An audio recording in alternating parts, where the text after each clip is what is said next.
Hey, what is going on YouTube? Jay here from MJTech. Today coming with another two-wheeled vehicle. This is called the Eahora Emars M1P. This was sent directly to me by the company. They sent me an email and offered the product for review. And of course, I didn't hesitate to say yes.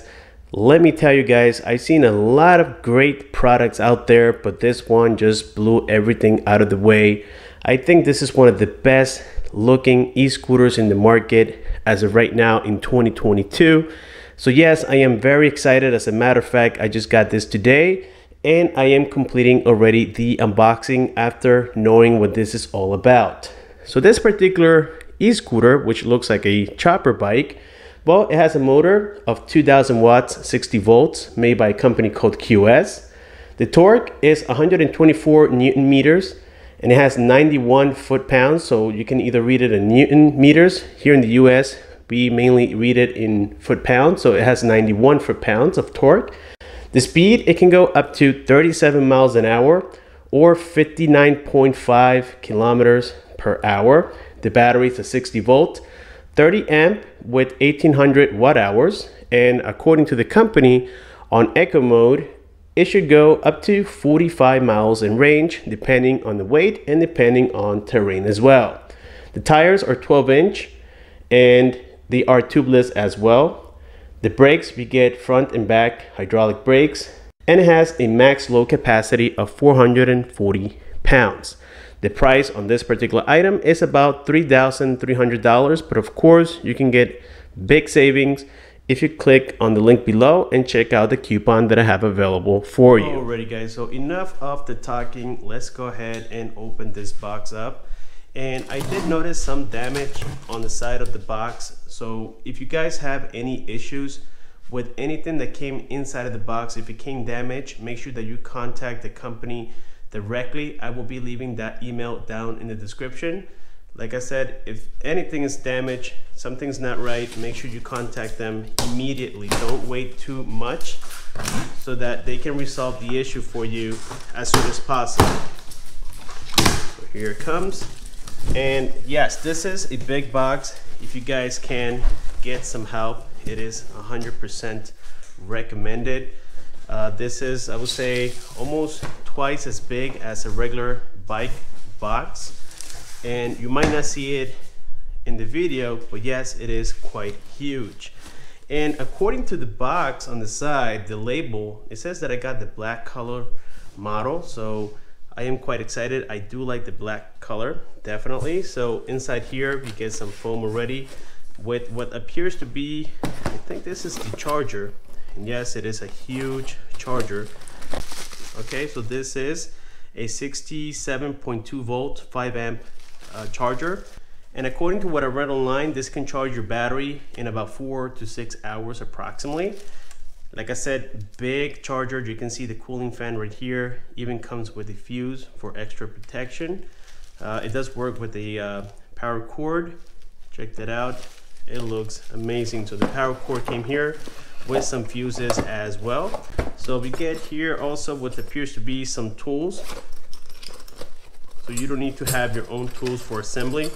Inside of where the tools came, you get a little phone mount, and this one has power to it. So I believe you can connect your phone by adding a USB and then connecting it to your phone. It'll be nice if in the future they can add the wireless charging capabilities to this same mount. That would be ideal. And so yes, here we have a couple of wrenches and Allen drivers as well. And if you guys look here closely, we did get the manual for the product, and I can tell this is the black color right there. The next item we get here, let's see, I think this is the mirror, and yes, it is the mirror. So right here you guys can see it, standard motorcycle mirrors. We get a piece of foam. So far, I mean, it's too early to tell. I can't see any damage. But wow, the seat is a lot bigger than I saw in videos. Wow, this thing looks beautiful. Okay, now it is obvious to say that this will be very difficult to take it out of the box myself. So what I will do is cut the box open and little by little take it out. This side should be a little easier because it is just clips holding it in place, but you know what, let's just cut the whole thing. There we go. So let's do the same thing here on the other side. Check this out already. So inside here we get the keys. Let's go ahead and cut this up. Check this out, we get 2 sets of keys and 2 sets of key fobs, and they actually feel very nice and heavy. They feel premium. So inside here we have the fender.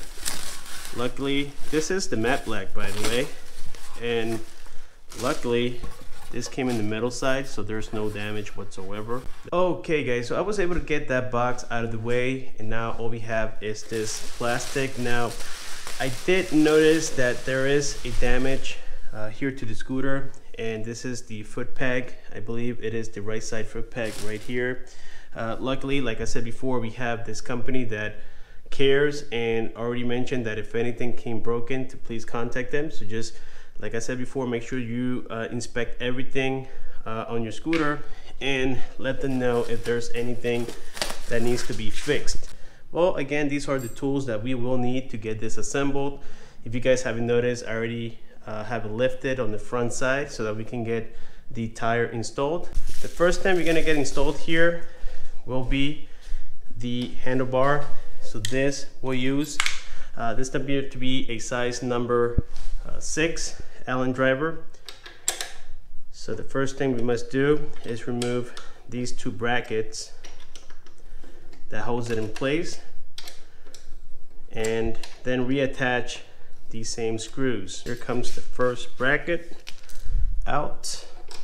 When installing the handlebars, after removing those brackets, you will notice how this piece here, the handlebar itself, does have some markings. That's where it gets mounted on here on the bike itself. So let me give you a little demo here. Hopefully the camera's capturing this. So it'll go something like this. You will notice the markings. So all you have to do, hold it in place. As I said before, it'll be nice if you have someone giving your hand. It makes it way easier. But if you don't, that's okay. You can still do it on your own. And for my surprise, they sent this color, which I was actually preferring this color, but they didn't ask me. So this must be my lucky day today. After getting the brackets a little bit tight to where you still have some movement on the handlebar, you can go ahead and start tightening the screws. And keep in mind that later you can come back to this if it's not good enough, and you can get them adjusted again. Before continuing with the assembly of the front tire, go ahead and remove this protective foam from the handlebars. And the reason for this is because underneath this foam, you will notice how the levers for the brakes are being pressed in by this zip tie. So you want to remove that before continuing with the front side here. There we go. We just took this one out. Let's do the same thing here for the left side.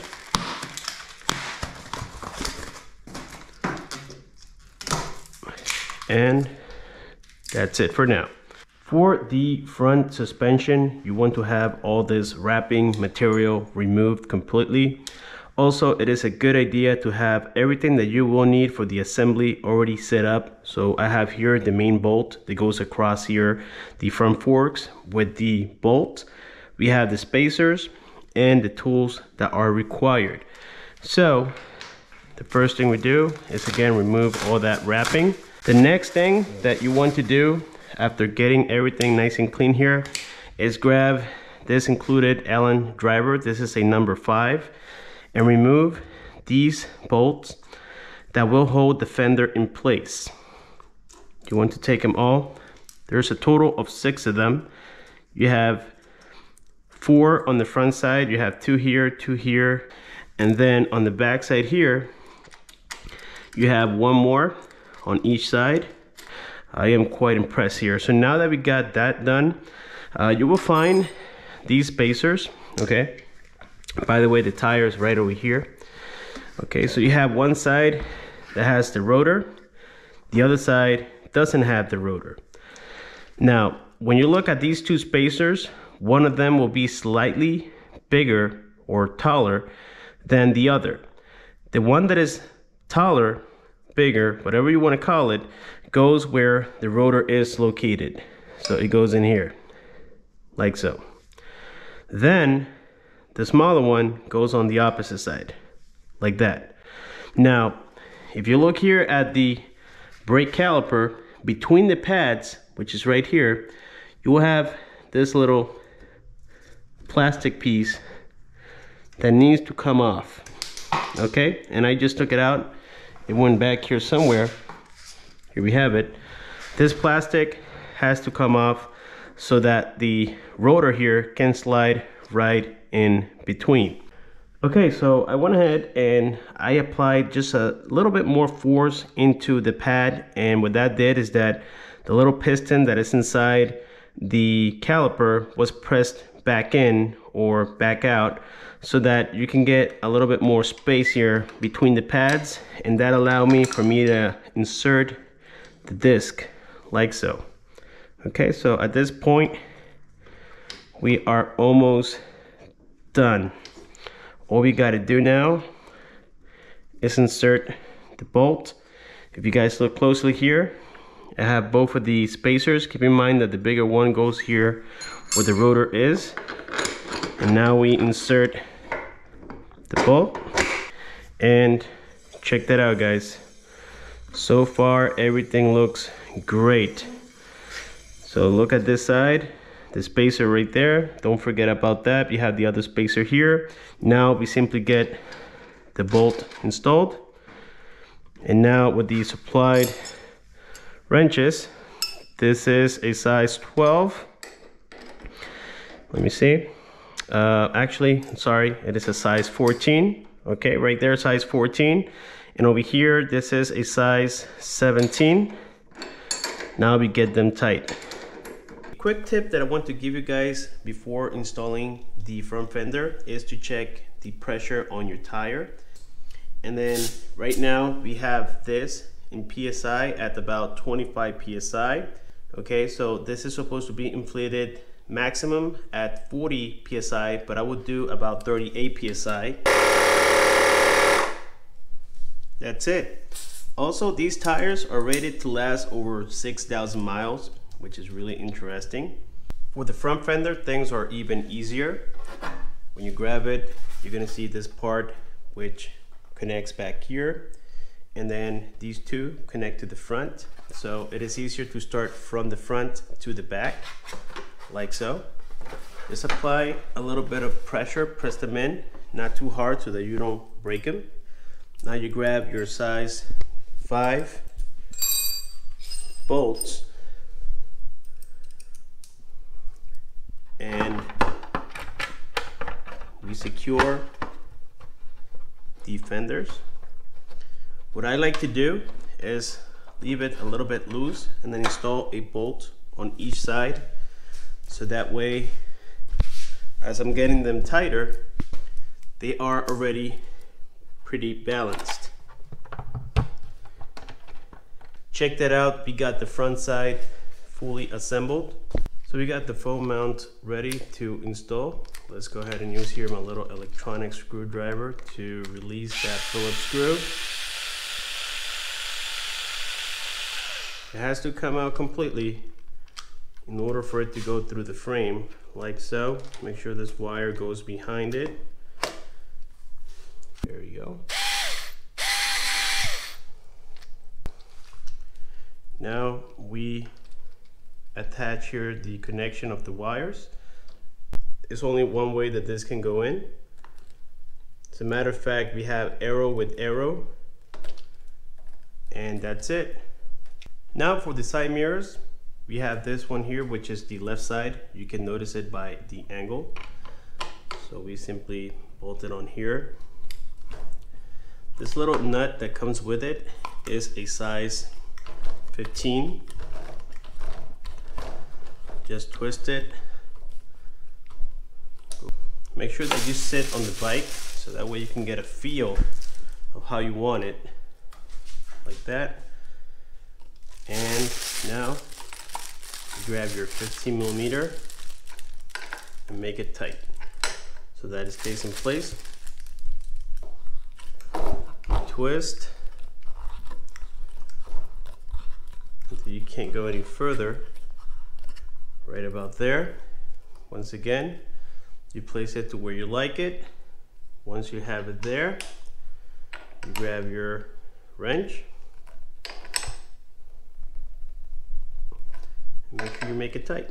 This thing has a compartment at the very bottom of it, so you use the key, simply flip it open, and this is the battery. So you have two battery charging options. You can either take out the battery itself, or there's this plug here that comes with this little flap, and this is for waterproof purposes.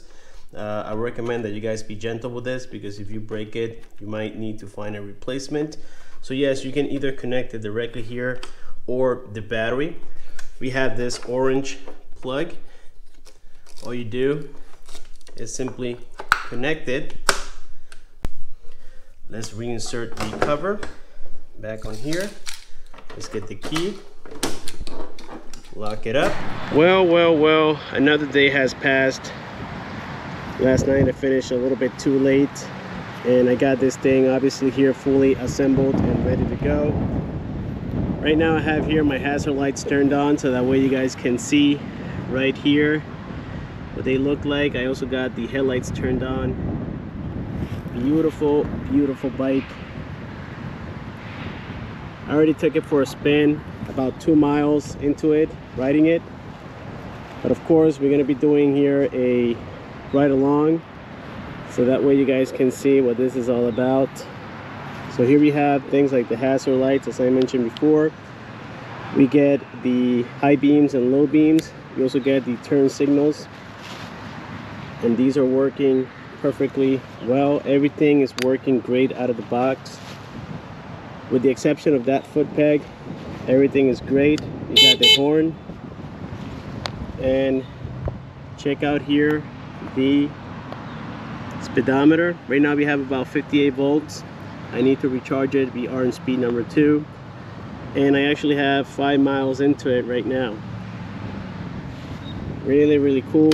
I love here the key fob. There you go. That's lock. This is unlock. This is panic mode. Okay, we took it off panic mode, and that's pretty much it. This thing is really nice and solid all the way around. Over here we have the headlights on and off. So let me put on back the key here, and again, these are the headlights on, the headlights off. This is your power or your speed selector. We have up to 3. Like I said, guys, amazing bike. It rides very nice. Let's go for a little ride here, and I'll be right back. Alrighty, so here we are going now on our first test here of the Eahora Emars M1P. This is exciting, guys. After all that work assembling it, you want to definitely see something in return. Wow, this thing is very snappy. I have it on gear 3 right now. Okay, I also have my phone mounted on the left side. Very light traffic today. That's good. This thing doesn't have a tag right now. I had to figure out how to get it registered.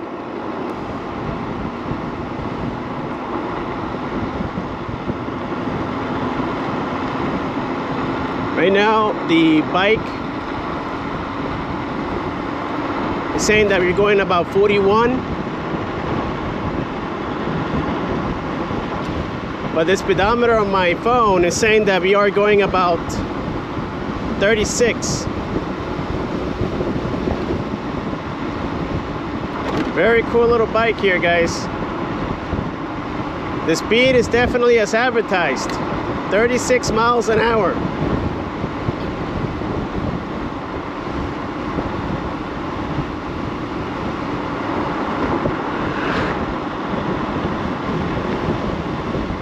It did better than I anticipated in terms of the speed.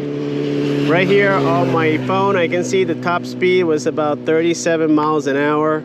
And I think this has a lot more potential. Who knows, maybe in the future we can do something to even make it go faster. But right now, 37 miles an hour feels like 60 on this particular bike. I have to say that on gear 3, the throttle here, it is definitely a little sensitive. So with this being said, let's go ahead and make a U-turn and continue riding. Here we go.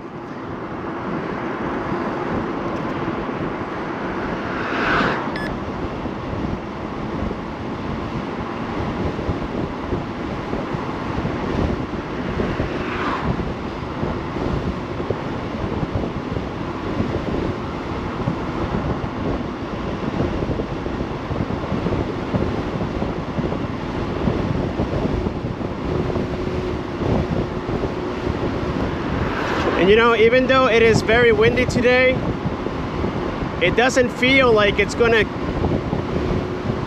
go off-road or something. It's very steady on the road. I gotta say, guys, I love this thing.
Alrighty, guys, what a sweet ride. What an amazing ride.